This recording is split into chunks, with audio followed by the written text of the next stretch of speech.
All right, simple forms. So what would we want to do so that we could create a simple form in here? There's a variety of tools. We could use Z-spheres. We could use Dynamesh. We could use Shadowbox. We have options available to us. And the one that I really like to use the most is the idea of Shadowbox, because it's going to give us the profile. And it's the profile I really want to make sure is in your mind. So I'm going to duplicate this, come down and select it. I'm going to rename it a lower leg simple. And then we're going to open up geometry. And we're going to go to Shadowbox. Now, in case you haven't seen this, you can actually close these things, which is kind of awesome.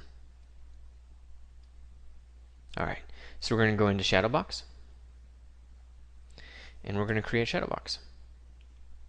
Okay, Control, click and drag to clear the mask, turn perspective off, move, drag out your action line, select the center dot, put it into position. Looks like we got ourselves a problem. It's probably because I had mask by polygroup on from before.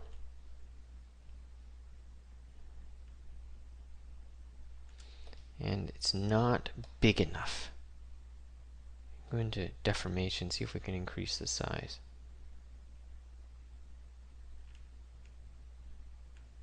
Then let's test it right away, see whether or not which program are we in, guys? See whether or not ZBrush responds to that. That's a potential faux pas. Looks good. Okay, so simple shape first. Simple shape is straightforward. Okay, we're going to get that little ball in there. And then I'm going to come through. In fact, why don't we do this really, really crystal clear? I'm going to use the mask circle. Come all the way to the top, as close as I can. And make that circle about halfway. Okay, remember, it's about halfway. And then Control, and I'll click and select Mask Rectangle, and there you go.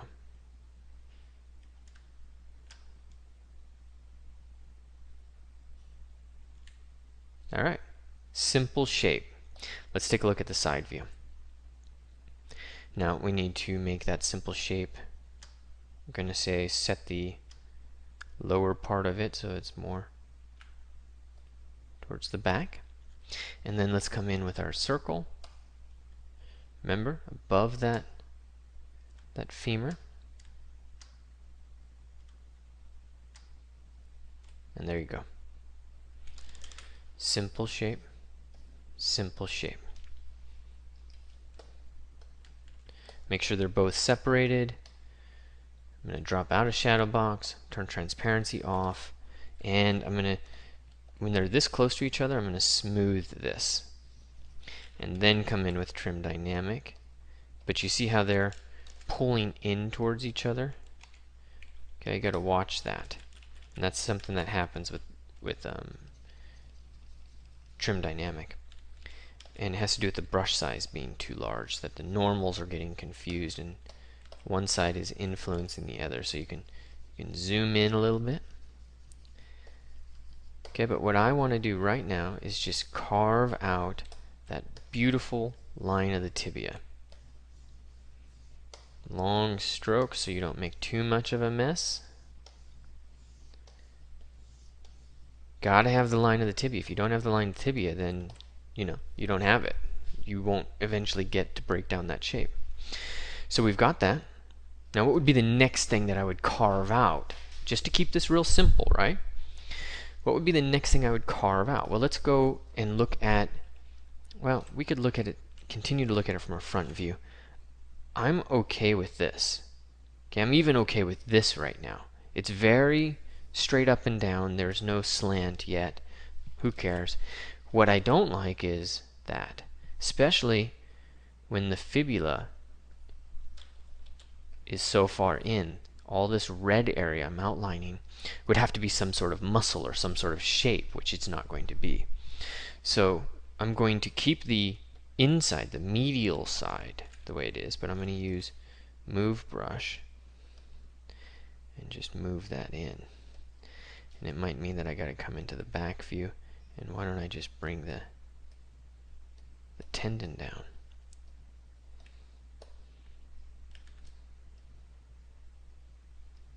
Cool. That's good enough. Gives me a clear sense. If you want, clean your form, but I'm just going to smooth out. Now I would say I'm going to do a little bit of smoothing here, and here, but this is not, this and this are not something that I would do just yet, because they're going to be something that we want to be adjusting from a 3/4 perspective. Okay, those aren't really profiles. The line in green is a profile. The line in red is a contour.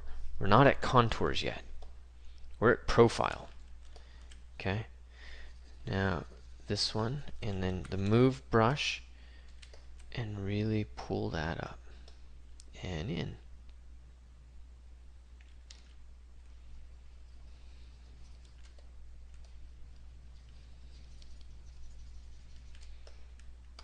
I'm using smooth because that will also get me contours, but it also gets me the shape.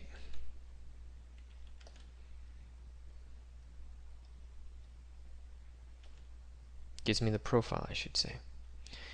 We're going to come a little closer to the tibia, although I do want to pull out. You know, it's not as though it is the tibia is the last point. There is some movement above it, not much, or I should say anterior of it. And then I think if you get to this point, this is a good stopping point for me to enter into the next phase. You'll notice I'm really trying to break this up into chunks of information. So some of you are just going to jump ahead. Jump ahead. That's okay. It's not, I don't take it personal. But some people will really benefit by this. So what would be my next phase in dealing with the profile here? Next phase in dealing with the profile is going to be making sure that I have the specific characteristics of the gastrocnemius, which is going to come out. Okay, it's going to bunch up a little bit right there at the halfway point, and then it dips in with the soleus. Let's do that a little further in. So I need to add some bulk in this area in red to really start to give it some of that specific profile characteristic. And that's what we're working with right now. And how do you do that? With the move brush. A small movement. If you're watching somebody else's tutorials, they would just do that. They wouldn't tell you, and most people wouldn't tell you what they're doing. They would assume that you knew that, or they would have forgotten, that particular part of the map. They wouldn't have thought to include you in that.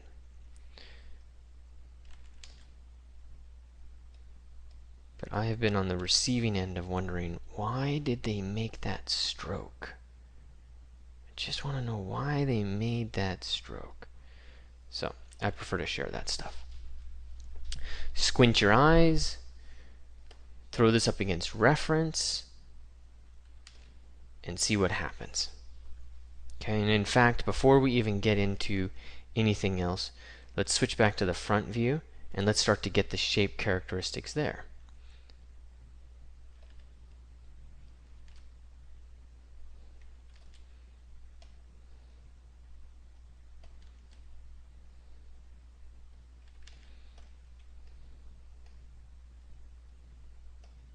I'm using move and I'm pressing alt and I'm revealing the entire head of the tibia. Uh-oh, it's a new version. Let's see if they kept that in the same place. Auto select subtool, I never work with that unless they got rid of that alt click thing, but just for safety's sake I'm going to turn that off.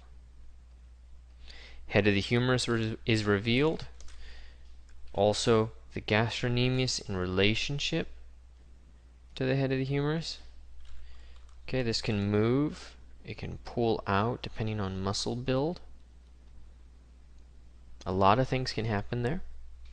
That red line is really all the room for variation that is possible. I mean, there's a lot more that's possible. Let's take a look at the other side of the tibia, and then how the gastrocnemius, the fibularis, are going to pull out from that. So that's a good range for you to be able to adjust it. But at this point, what I'm going to do is I'm going to lower this a little bit on the inside and get that a little bit more concrete.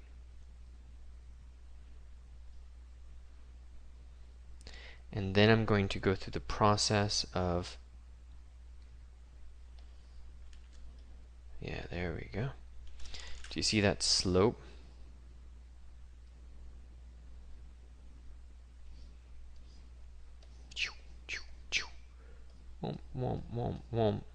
And then watch people walk in front of you wearing shorts. Look for that strap. Okay, really important strap that comes up right there. Definitely noticeable at a certain point. Check our reference. Somebody once asked, you know, how wide do I make the forearm? How wide do I make the arm? How much has your model worked out? I have this model Joseph, sculpted this Titan of him as I'm working on. I added so much clay to the back, I literally did not believe it. I had to sight size it. I had to put the model in view to see whether or not that was even remotely possible. So let's start with this, because I've already loaded them from a presentation earlier, and this works.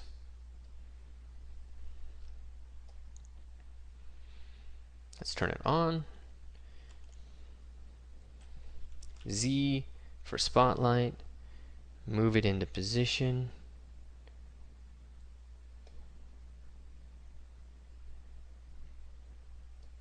Okay, and I'm going to scale that back a little bit. There's some perspective differences, and we don't have the arms laid out in the same way, so you might have to do some rotation just to get things roughly in line.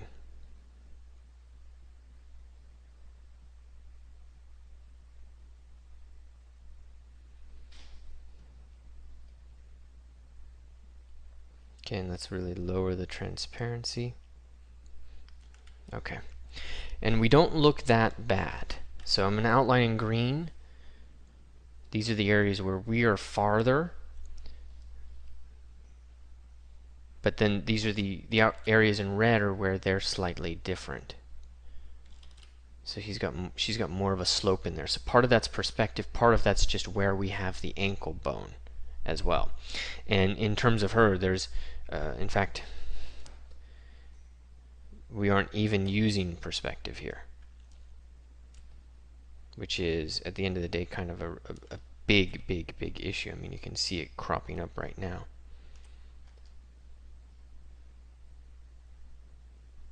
Alright, there, we're getting that a little bit closer.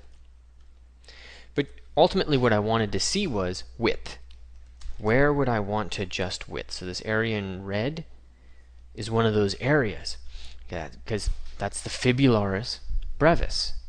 Okay, you're going to learn this, don't worry. But this little tiny piece that pushes out further is something you need to be aware of. Because if you look closely, you can see something is having an impact there. What's having an impact? What are they building in there? Those are the kinds of things we want to think about. So that means, let's do that one more time, Ryan. How many times did I try to open the draw size? That means you got to account for that. Give it a little bit of a bump. And otherwise, I think our volume was was intact and everything worked. So quick smooth. Again, let's look at this from below so you guys can see. Look at this, how wrong that is. And also, how much I don't care. Because it's not what I'm doing right now. It's what I'm going to do next. But if yours looks better than this, then you got too involved in the earlier process. And I am going slow, and I'm going thorough. Jump ahead if you want to, I don't mind. But if you do, you are accountable for making sure you know this stuff. I can't get in your head and give you a holographic download of it. And the only way that you get this stuff in your head is you take the small little steps that were taken. Or you've already taken them. All right. In the next video, we're going to actually break this down a little further. Then we're going to work on we're going to work on contours next. I'll say it that much.